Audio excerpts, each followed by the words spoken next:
늘 뜨거운 사랑으로 만나주시는 은혜가 있었으면 정말로 좋겠습니다. 그래서 하나님의 사랑이 간념이 아니라 우리 한 분 한 분 성도님들께 실체가 되어졌으면 정말 좋겠습니다. 그 은혜가 있기를 간절히 소원합니다. 지금 현재가 하나님이 저와 여러분에게 주신 최고의 선물임을 우리 성도님들 믿으셨으면 좋겠습니다. 그 영어 단어 가운데 그 프레젠트라고 하는, 제가 영어는 잘 못하지만 제가 몇 개 알고 있는 단어 가운데 하나예요. 프레젠트. 이 프레젠트라고 하는 단어의 그 뜻이 이제 그 두 가지 있는데, 하나는 그 현재라는 뜻이고요. 그리고 또 하나는 선물이라는 뜻입니다. 여러분도 꼭 외우셨으면 좋겠어요. 프레젠트. 예. 무슨 뜻과 무슨 뜻이 있다고요? 현재와 선물. 무슨 뜻입니까? 지금 현재는 하나님께서 우리에게 주신 최고의 선물이다. 우연의 산물이 아니라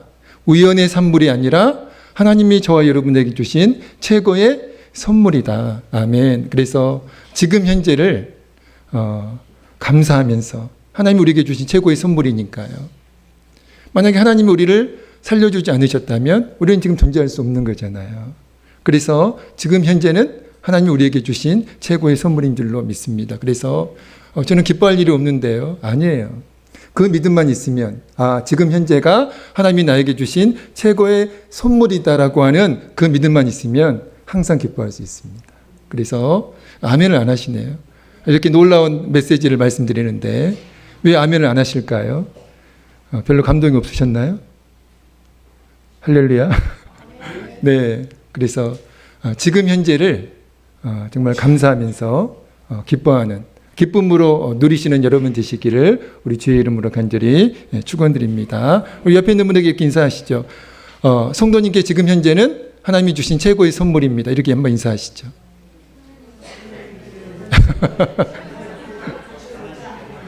성도님께 지금 현재는 성도님께 하나님이 주신 최고의 선물입니다. 예, 그만하시죠. 예, 죄송합니다. 예. 제가 너무 무리한 부탁을 드렸네요. 네. 잠깐 말씀을 위해서 기도하겠습니다. 하나님 아버지, 이 시간 하나님의 말씀을 저에게 허락해 주심을 감사합니다. 하나님, 이 시간 선포되며 증거된 하나님의 말씀이 우리에게 믿음이 되어지고 또 은혜가 되어지고 능력이 되어지기를 간절히 소원합니다. 하나님 역사하여 주시옵소서. 우리 성도님들 이 시간 꼭 만나주시고 우리 성도님들 이 시간 꼭 주님 음성 듣고 돌아갈 수 있도록 주님 은혜를 베풀어 주시옵소서. 예수님의 이름으로 간절히 기도하옵나이다. 아멘. 오늘 말씀 제목은 이런 제목인데 같이 한번 읽어볼까요? 시작. 참된 회개의 열매. 그냥 회개의 열매라고 했으면 좋았을 텐데 앞에 단서가 붙네요. 참된 회개의 열매. 오늘 말씀 제목인데요. 제가 예전에 한번 말씀드린 기억이 나는 것 같은데, 구원파라고 하는 이단이 있습니다. 무슨 파요? 예, 구원파. 무시무시하죠. 예, 구원파라고 하는 이단이 있는데, 기독교 복음 침례라고 하는 명칭을 사용합니다. 그래서 사람들이 정통 침례교인 것처럼 착각을 해요. 기독교 복음 침례. 그런데 이단이에요. 구원파 이단입니다. 정통 침례교는 기독교 어떤 명칭을 사용할까요? 기독교 한국 침례가 정통 침례교입니다. 우리 교회 교단은 뭘까요? 예수교 대한성결교회. 이단 아니고 정통입니다. 아멘. 예, 저를 보면 이단이 아니잖아요. 예, 맞죠? 예, 제가 이상하게 보이나요? 예, 아니죠? 할렐루야, 한봉희 이사님 감사합니다. 예, 복 받을 줄로 믿습니다. 여러분, 기독교 복음 침례에 여러분 꼭 기억하세요. 이단이에요. 구원파 이단입니다. 여러분, 이 구원파 이단의 핵심 교리 두 가지가 있어요. 첫 번째는 구원받은 날짜를 반드시 알아야 합니다. 모르면 구원받지 못하는 거예요. 여러분, 혹시 구원받은 날짜 아세요? 모르시죠? 예. 예, 유희성 집사님 아세요? 예, 알 수도 있고, 예, 모를 수도 있습니다. 근데 대부분은 몰라요. 구원받은 날짜를 잘 모릅니다. 그런데 이 구원파 이단은 구원받은 날짜를 반드시 알아야만 그게 구원받은 증거예요. 또 한 가지, 예, 이 구원파 이단의 핵심 교리 또 한 가지는요, 회개를 부정한다는 거예요. 구원받은 사람은 절대로 회개하면 안 된다라고 그렇게, 예, 가르칩니다. 이게 핵심 교리입니다. 회개를 부정해요. 회개하면 구원받지 못한 증거예요. 그렇다면 구원파 이단은 왜 회개를 부정할까요? 왜 회개를 부정할까요? 구원받은 사람에게는 회개할 죄가 없다고 믿기 때문에 그렇습니다. 그렇게 믿어요. 구원받았다면 구원받았는데 왜 죄를 회개하는 거야? 그럴 필요가 없다는 거죠. 그래서 구원받은 사람은 회개 해소도 안 된다는 거예요. 회개할 필요도 없다는 것입니다. 그런데 여러분, 예수 그리스도를 믿고 구원받은 우리가 회개하는 것은 구원파의 그 주장처럼 구원받기 위한 회개가 아니라 어떤 회개예요? 거룩하기 위한 회개잖아요. 우리 회개는 구원받기 위한 회개가 아닙니다. 구원받기 위해서 회개하는 게 아니에요. 우리의 구원은 예수 그리스도를 믿고 구원받은 저와 여러분은 우리가 왜 회개합니까? 구원받기 위해서 회개하는 것이 아니라 거룩하기 위해서 회개하는 거잖아요. 베드로전서 1장 15절 16절은 이렇게 말씀하고 있습니다. 우리 같이 읽어보겠습니다. 베드로전서 1장 15절 16절입니다. 함께 읽습니다. 시작. 오직 너희를 부르신 거룩한 이처럼 너희도 모든 행실에 거룩한 자가 되라. 기록되었으니 내가 거룩하니 너희도 거룩할지어다 하셨느니라. 아멘. 여러분, 이 말씀을 구원받지 못한 사람에게 하시는 말씀입니까? 아니면 구원받은 그리스도인에게 하시는 말씀 같습니까? 전자의 후자예요. 이 베드로전서 1장 15절 16절 말씀을 구원받지 못한 그리스도인, 구원받지 못한 사람에게 하시는 말씀인가? 아니면 구원받은 그리스도인에게 하시는 말씀일까요? 후자죠. 구원받은 그리스도인에게 하시는 말씀이에요. 그러므로 구원받은 그리스도인은 당연히 무엇을 추구해야 될까요? 예, 거룩을 추구해야죠. 성결을 추구해야 됩니다. 거룩함을 추구해야 되고 성결함을 추구해야죠. 다시 말하면 거룩하신 우리 하나님이 거룩하시니까, 우리 아버지가 거룩하신 분이니까 우리는 그분의 자녀잖아요. 거룩하신 하나님의 백성이잖아요. 그러니까 우리도 그 거룩하신 하나님을 닮기 위해서 노력을 해야 되잖아요.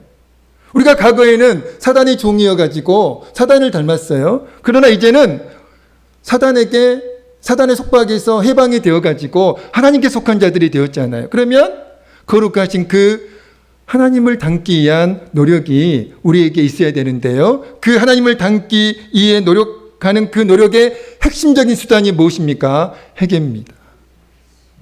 회개예요. 그런데 구원파 이단은 그것을 부정한다는 것이죠. 회개할 필요 없다는 거예요. 회개해서도 안 된다는 것입니다. 회개한다는 것은 구원받지 못한 증거라고 그렇게 잘못된 거짓된 주장을 가르치고 있다는 것이죠. 그런데요, 정통교회 그리스도인들도 이 회개를 잘못 이해하는 경우가 있는데 이 회개를 어떻게 잘못 이해하고 있을까요? 크게 두 가지로 잘못 이해하고 있는데요. 첫 번째는 이겁니다. 같이 읽겠습니다. 시작. 예, 그리스도인들 회개를 잘못 이해하는 첫 번째 경우가 이거예요. 후회를 회개와 혼동한다는 것이죠. 여러분, 후회가 무슨 뜻입니까? 후회의 사전적인 뜻은 이 뜻이에요. 잘못을 깨닫고 뉘우친다, 반성한다. 이게 후회의 사전적인 뜻입니다. 여러분, 윤리적이고 도덕적인 측면에서는 잘못을 깨닫고 반성하는 이 후회는 굉장히 긍정적인 요소예요. 어떤 측면에서요? 윤리적이고 도덕적인 측면에서는. 그러나 신앙적인 측면에서는 이 후회와 회개를 같은 차원으로 이해하면 절대 안 된다는 것입니다. 마태복음 27장 3절 5절 말씀은 가룟 유다가 스승 예수님을 은 30에 팔고 나서 자신의 그 행동을 이제 후회하면서 결국 이제 스스로 목숨을 끊는 그 말씀이잖아요. 마태복음 27장 3절에서 5절 말씀을 우리 같이 한번 읽어보겠습니다. 시작. 그때에 예수를 판 유다가 그의 정죄됨을 보고 스스로 뉘우쳐 그 은 30을 대제사장들과 장로들에게 도로 갖다 주며 이르되 내가 무죄한 피를 팔고 죄를 범하였도다 하니 그들이 이르되 그것이 우리에게 무슨 상관이냐 내가 당하라 하거늘 유다가 은을 성소에 던져놓고 물러가서 스스로 목매어 죽은지라. 아멘. 여러분, 가룟 유다는 분명히 예수님을 은 30에 팔고 나서 3절에 보니까 자신의 행동을 뉘우쳤어요. 아, 내가 잘못됐다. 그리고 4절에서 내가 죄를 범했다. 내가 죄를 지었다. 그렇게 고백하고 있잖아요. 근데 여러분, 이 가룟 유다의 반성이 여러분 후회입니까? 회개입니까? 후회, 잘 대답하셔야 돼요. 후회입니까? 회개입니까? 후회예요. 왜 후회죠? 여러분이 대답을 후회하시면 안 돼요. 왜 후회죠? 여러분 가룟 유다의 그 반성은 회개가 아니라 후회예요. 스스로 뉘우친 거예요. 아, 내가 잘못했다. 내가 큰 죄를 지었다. 거기까지. 그런데 여러분 회개는 무엇이죠? 죄를 깨닫고 죄를 자각하고 어떻게 해야 됩니까? 반드시 하나님께 그 죄를 자백해야죠. 그 죄를 고백해야죠. 여러분 이게 후회와 회개의 차이라는 것이죠. 그래서 여러분 가룟 유다의 비극이 무엇입니까? 회개하지 않고 후회만 했다는 것이죠. 후회와 회개의 차이가 무엇이라고요? 후회도 회개도 잘못을 자각하는 것은 똑같습니다. 가룟 유다도 자신의 잘못을, 자신의 죄를 자각했잖아요. 그것은 똑같습니다. 그러나 후회는 잘못을 단지 반성하는 차원이고 회개는 하나님께 잘못을 어떻게 하는 거라고요? 고백하는 차원입니다. 요한일서 1장 9절은 이렇게 말씀하고 있지요. 우리 같이 한번 읽어보겠습니다. 시작. 만일 우리가 우리 죄를 자백하면 그는 미쁘시고 의로우사 우리 죄를 사하시며 우리를 모든 불의에서 깨끗하게 하실 것이요. 아멘. 우리가 우리 죄를 자백하면 여러분 이게 회개라는 거예요. 죄를 깨닫고 죄를 자각하고 그리고 하나님께 그 죄를 고백하는 것, 그 죄를 시인하고 자백하는 것. 그러면 하나님께서는 용서하지 못할 죄가 없음을 믿습니다. 어떤 죄를 할지라도 사람은 용서하지 못할지라고 할지라도 그러나 믿음으로 하나님께 그 죄를 인정하고 내가 하나님께 죄를 지었음을 인정하고 그리고 사람에게 내가 죄를 지었음을 인정하고 하나님께 죄를 자백하는 사람에게는 반드시 하나님의 용서가 임하는 줄로 믿습니다. 그렇기 때문에 우리는 반성과 양심의 가책을 절대로 회개라고 생각해서는 안 됩니다. 그것은 후회의 차원이라는 것이죠. 우리 같이 한번 회개가 무엇인지를 이렇게 한번 정리해 봤는데요. 같이 한번 읽어보겠습니다. 회개의 정의 시작. 이게 회개예요. 반드시 자각한 죄를 내가 잘못했다. 내가 큰 죄를 지었구나. 여기에서 끝나면 그것은 후회이지만 가룟 유다처럼 그러나 자각한 죄를 하나님께 고백하면 자백하면 그것이 회개인 줄로 믿습니다. 또 우리가 두 번째로 회개를 그리스도인들이 잘못 이해하는 경우가 있는데 두 번째로 이겁니다. 읽겠습니다. 같이 읽습니다. 시작. 죄를 자각하고 죄를 자백하는 것을 회개의 전부로 회개의 마침표로 인식하는 것. 이게 여러분 그리스도인들이 회개를 잘못 이해하는 두 번째 경우라는 것이죠. 오늘 말씀을 준비하게 된 그 동기가 있는데요. 사무엘상 26장 21절 말씀입니다. 사무엘상 26장 21절 말씀은 이 말씀인데요. 같이 읽어볼까요? 시작. 사울이 이르되 내가 범죄하였도다. 내 아들 다윗아 돌아오라. 내가 오늘 내 생명을 귀하게 여겼은즉 내가 다시는 너를 해하려 하지 아니하리라. 내가 어리석은 일을 하였으니 대단히 잘못되었도다 하는지라. 여러분 사울이 다윗에게 한 말입니다. 사울이 자신의 잘못을 다윗에게 고백한 말이에요. 그런데 여러분 이 말씀의 배경을 아셔야 돼요. 사울이 무고한 다윗을 계속 죽이려고 하잖아요. 뭐 처음 듣는 말씀이세요? 예, 처음 듣는 말씀 아니죠? 지금 우리가 묵상하고 있는 생명의 산 본문 말씀이에요. 아무런 잘못도 하지 않은 다윗을 사울이 그 질투심 때문에, 욕심 때문에 계속 죽이려고 합니다. 그래서 자신을 죽이려고 하는 그 사울을 다윗이 계속 피해 다녀요. 그리고 사울은 계속 쫓아다니고. 그래서 이제 다윗이 그 사울을 피해 가지고 10강야라고 하는 곳에 숨어 있었는데요. 안타깝게도 10사람들이 다윗이 숨어 있는 그 은신처를 사울에게 밀고를 합니다. 그래가지고 사울이 무려 3,000명의 군사를 이끌고 다윗이 숨어 있는 그 은신처 근방까지 와가지고 이제 그 진을 쳐요.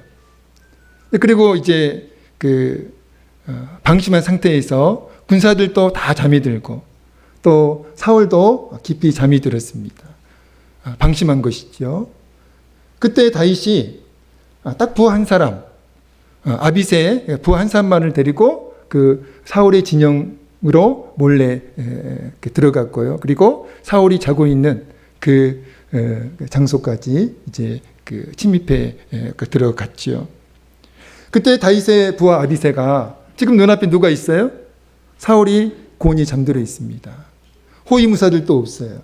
호위무사들은 다 호위무사들도 다 자고 있었죠. 무방비 상태인 거예요.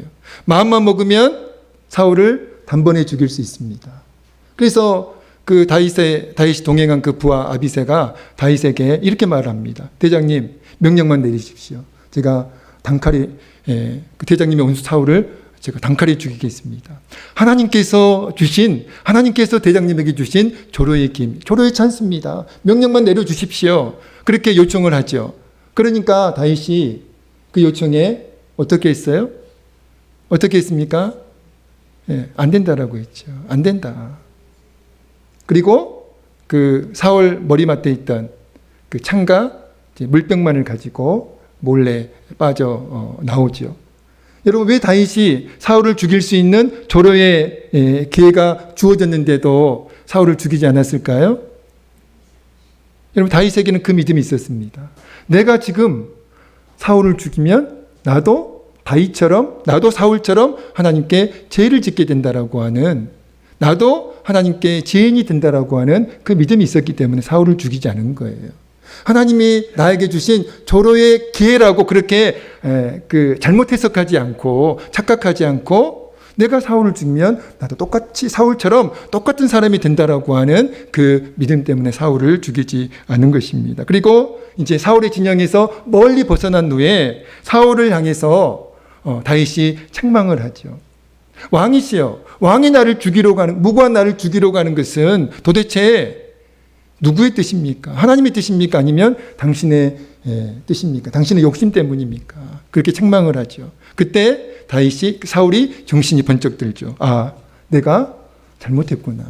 그리고 나서 자신의 그 다윗의 책망을 듣고 자신의 어리석음과 그리고 잘못을 자각하고 잘못을 시인한 말씀이 아까 읽었던 사무엘상 26장 21절 말씀인데 우리 다시 한번 읽어보겠습니다. 자, 그 배경 지식을 가지고 다시 한번 읽겠습니다. 시작. 사울이 이르되 내가 범죄하였도다. 내 아들 다윗아 돌아오라. 내가 오늘 내 생명을 귀하게 여겼은즉 내가 다시는 너를 해하려 하지 아니하리라. 내가 어리석은 일을 하였으니 대단히 잘못되었도다 하는지라.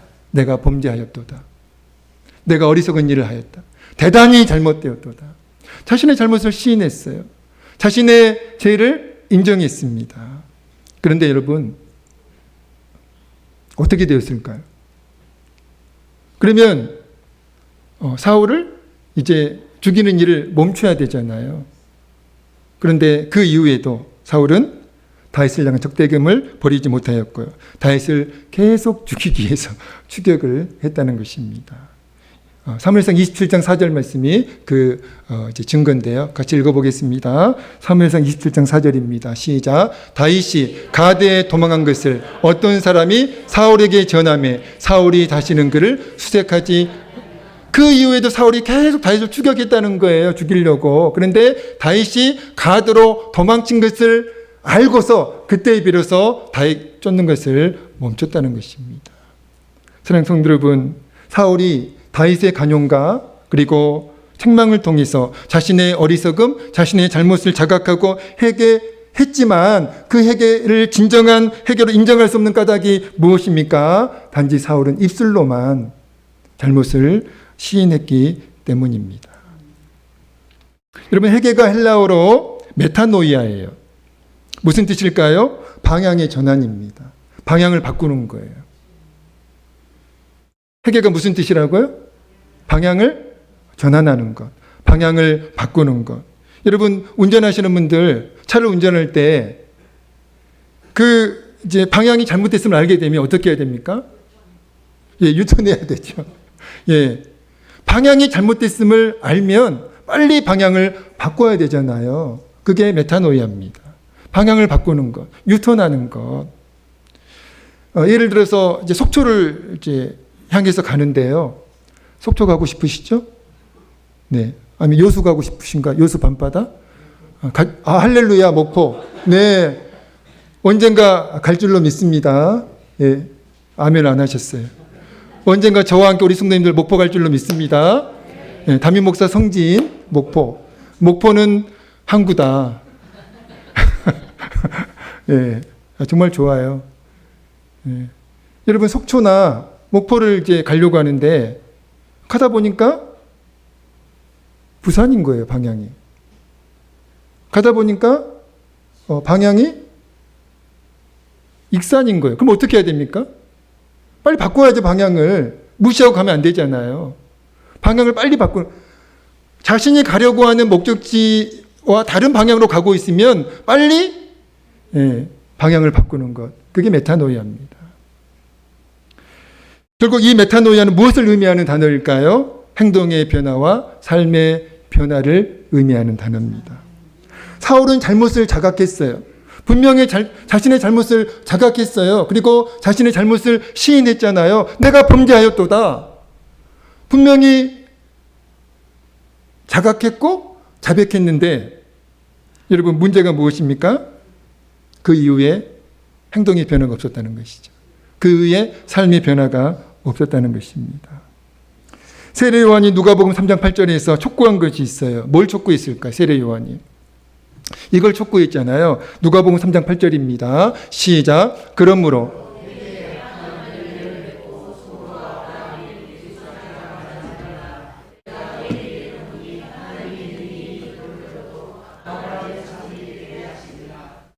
아멘. 여러분, 세례 요한이 회개 자체를 촉구하지 않았어요. 뭘 촉구했습니까? 회개에 합당한 열매를 촉구했잖아요. 회개 자체를 촉구하지 않고 회개에 합당한 열매를, 회개에 합당한 결과를 세례 요한이 촉구했습니다. 여러분, 회개에 합당한 열매가 무엇입니까? 행동의 변화예요. 삶의 변화입니다. 삶의 체인지예요. 여러분, 회개했으면 다시는 그 죄를 지으면 안 되잖아요. 내가 누군가를 미워했어요. 그런데 어느 날 기도하다가 말씀을 듣다가 그 미움이 잘못됐다고 깨닫게 되면 어떻게 해야 됩니까? 용서해야죠. 사랑해야죠. 분명히 잘못심을 깨달았고 그리고 그게 잘못심을 고백했는데 계속 미워하면 그것은 진정한 회개가 아니라는 것이죠. 믿으시면 아멘 하시기 바랍니다. 예수님이 당시 종교 지도자를 향해서 책망하신 말씀, 무섭게 책망하신 말씀이 마가복음 7장 6절 말씀인데요. 이 말씀입니다. 같이 읽겠습니다. 시작. 이르시되 이사야가 너희 외식하는 자에 대하여 잘 예언하였도다. 기록하였을 때 이 백성이 입술로는 나를 공경하되 마음은 내게서 멀도다. 여러분, 불신자들을 향해서 하신 말씀이 아니에요. 종교 지도자들을 향해서 하신 말씀입니다. 이 백성이 입술로는 나를 공경하되 마음은 내게서 여러분, 두 가지 의미가 있는 말씀입니다. 하나는 입술로만 다 해결하는 거예요. 마음 중심에는 하나님이 계시지 않아요. 그냥 입술로만 형식적으로 믿음을 그냥 고백하는 거예요. 두 번째는 입술로만 죄를 시인하는 거예요. 사울처럼 행동의 변화가 없어요. 삶의 변화가 없습니다. 그냥 그 한순간에만 그냥 죄를 깨닫고 죄를 자백하는 것. 그것을 지금 예수님이 책망하고 계시다는 것이죠. 입으로만 잘못을 시인하고 행동과 삶의 변화가 없는 회개는 진정한 회개가 아님을 예수님도 말씀하고 계시는 것입니다. 오늘 본문 10절이 어떻게 시작을 할까요? 10절 말씀입니다. 오늘 본문 10절입니다. 읽겠습니다. 시작. 여호와께 부르짖어 이르되 우리가 우리 하나님을 버리고 바알들을 섬김으로 주께 범죄하였나이다 하니. 여러분 10절 말씀이 어떤 말씀이에요? 이스라엘 백성이 하나님께 회개하는 장면입니다. 우리가 우상을 숭배했습니다. 잘못했습니다. 하나님 용서해 주십시오. 하나님께 우상 숭배의 그 죄를 자백하는 말씀이 장면이 10절 말씀입니다. 이스라엘 백성이 자신들의 잘못을 자각하고 하나님께 잘못을 자백한 동기가 있는데요. 바로 하나님께서 블레셋과 암몬을 그 징계의 수단으로 사용하셔서 징계하셨기 때문인데요. 사사기 10장 6절 9절 말씀 읽겠습니다. 오늘 본문 2절 말씀이에요. 사사기 10장 6절 9절 읽겠습니다. 시작. 이스라엘 자손이 다시 여호와의 목전에 악을 행하여 바알들과 아스다롯과 아람의 신들과 시돈의 신들과 모압의 신들과 암몬 자손의 신들과 블레셋 사람들의 신들을 섬기고 여호와를 버리고 그를 섬기지 아니하므로 여호와께서 이스라엘에게 진노하사 블레셋 사람들의 손과 암몬 자손의 손에 그들을 파심해 그 해에 그들이 요단강 저쪽 길르앗에 있는 아모리 족속의 땅에 있는 모든 이스라엘 자손을 쳤으며 18해 동안 억압하였더라. 암몬 자손이 또 요단을 건너서 유다와 베냐민과 에브라임 족속과 싸움으로 이스라엘의 공고가 심하였더라. 아멘. 그래서 이스라엘 백성이 18년 동안 심한 고난을 당합니다. 그래서 그렇게 표현하고 있잖아요. 이스라엘 공고가 심하였더라. 여러분 그 고난 때문에 결국 하나님께 회개할 수밖에 없었다는 거예요. 아, 우리가 잘못했구나. 우리가 우상을 숭배한 그 잘못 때문에 하나님께서 우리를 징계하셔서 우리가 이렇게 고통을 당하고 있구나. 그 사실을 자각하고 하나님께 죄를 자백한 말씀이 10절 말씀이에요. 근데 여러분, 놀라운 사실은 이스라엘 백성의 회개에 하나님이 어떤 반응을 보이셨을까요? 어떤 반응을 보였을까요? 11절 14절입니다. 읽겠습니다. 11절 14절 시작. 여호와께서 이스라엘 자손에게 이르시되 내가 애굽 사람과 아모리 사람과 암몬 자손과 블레셋 사람에게서 너희를 구원하지 아니하였느냐. 또 시돈 사람과 아말렉 사람과 마온 사람이 너희를 압제할 때에 너희가 내게 부르짖음으로 내가 너희를 그들의 손에서 구원하였거늘 너희가 나를 버리고 다른 신들을 섬기니 그러므로 내가 다시는 너희를 구원하지 아니하리라. 가서 너희가 택한 신들에게 부르짖어 너희 환난 때에 그들이 너희를 구원하게 하라 하신지라. 아멘. 여러분 분명히 이스라엘 백성은 죄를 자각하고 하나님께 죄를 자백했어요. 그런데 하나님께서 그 죄를 자백하는 이스라엘 백성에게 보인 반응이 어떤 반응이에요? 굉장히 냉담한 반응입니다. 나는 너희를 구원하지 않겠다라고 그렇게 말씀을 하고 계시잖아요. 왜 하나님께서는 분명히 아까 우리 그 말씀 요한일서 1장 9절 말씀 우리가 우리 죄를 자백하면 그는 미쁘시고 의로우사 우리 죄를 사하시며 우리를 모든 불의에서 깨끗하게 하신다라고 그렇게 말씀하고 계시는데 왜 하나님께서 죄를 회개하는 이스라엘 백성에게 이런 냉담한 반응을 보이셨을까요? 여러분 이유는 간단합니다. 이스라엘 백성의 회개가 단순히 입으로만 자신들의 죄를 시인하는 회개였기 때문에 그렇습니다. 여러분 그들은 이스라엘 백성은 고난 때문에 하나님을 찾기는 했지만 그들은 여전히 그들의 행동은 그들의 삶은 여전히 변화되지 않았어요. 그들은 여전히 우상을 숭배하고 있었습니다. 놀라운 사실 아니에요? 하나님께 우상 숭배의 죄를 고백했는데 회개했는데 여전히 우상 숭배의 그 죄악에서 떠나지 않고 있었다는 것이. 사랑하는 성도, 오늘 우리 회개는 어떨까요? 이스라엘 백성들과 같이 행동과 삶의 변화를 놓고 단지 입술로만 혹시 회개하고 있지 않습니까? 하나님의 그 냉담한 반응에 깜짝 놀란 이스라엘 백성이 자신들의 그 위선적인 회개를 회개해요. 자신들의 위선적인 회개를 입술로만 회개했던 그 위선적인 회개를 회개한 후에 우상 숭배의 제약에서 완전히 떠나게 됩니다. 그 말씀이 15절 16절입니다. 읽겠습니다. 15절 16절 시작. 이스라엘 자손이 여호와께 여쭈되 우리가 범죄하였사오니 주께서 보시기에 좋은 대로 우리에게 행하시려니와 오직 주께 구하옵나니 오늘 우리를 건져내옵소서 하고 자기 가운데에서 이방 신들을 제하여 버리고 여호와를 섬기매. 아멘. 자기 가운데에서 그때 비로소 자기 가운데에서 이방 신들을 제하여 버리고 여호와를 섬기매. 그때 비로소 자신들의 위선적인 회개한 후에 완전히 우상 숭배 제약에서 떠나게 됩니다. 그러자 그때 하나님께서 보인 반응이 무엇입니까? 16절 후반부에 여호와께서 이스라엘의 공고로 말미암아 마음에 근심하셨다. 무슨 뜻일까요? 세번역 성경은 이렇게 번역하고 있습니다. 그대로 읽어드리겠습니다. 그리고 그들이 자기들 가운데 있는 이방신들을 제거하고 주님을 섬기니, 그들이 자기들 가운데 있는 이방신들을 제거하고 주님을 섬기니 주님께서 이스라엘이 겪는 고통을 보고만 계실 수 없으셨다. 무슨 뜻입니까? 하나님께서 그때 비로소 이스라엘을 구원해 주시기로 하셨다는 뜻이잖아요. 하나님께서 13절에서 내가 다시는 너희를 구원하지 아니하리라고 하시다가 갑자기 태도를 바꾸신 까닭이 무엇입니까? 이스라엘 백성이 진정한 회개를 했기 때문입니다. 참된 회개를 했기 때문이에요. 입술로만 회개하지 않고 그들에게 삶의 변화가 있었기 때문에, 행동의 변화가 있었기 때문에 하나님께서 태도를 바꾸신 것입니다. 그러므로 사랑하는 성도 여러분, 참된 회개의 열매가 무엇일까요? 행동과 삶의 변화예요. 행동과 삶의 변화입니다. 우리가 신앙생활을 수십 년 했어도 우리의 삶의 변화가 없다면, 여전히 10년 전과 오늘 우리의 삶이 여전히 똑같다면, 여러분, 하나님이 안 계셔서가 아니에요. 하나님께 문제가 있어서가 아닙니다. 우리에게 문제가 있는 거예요.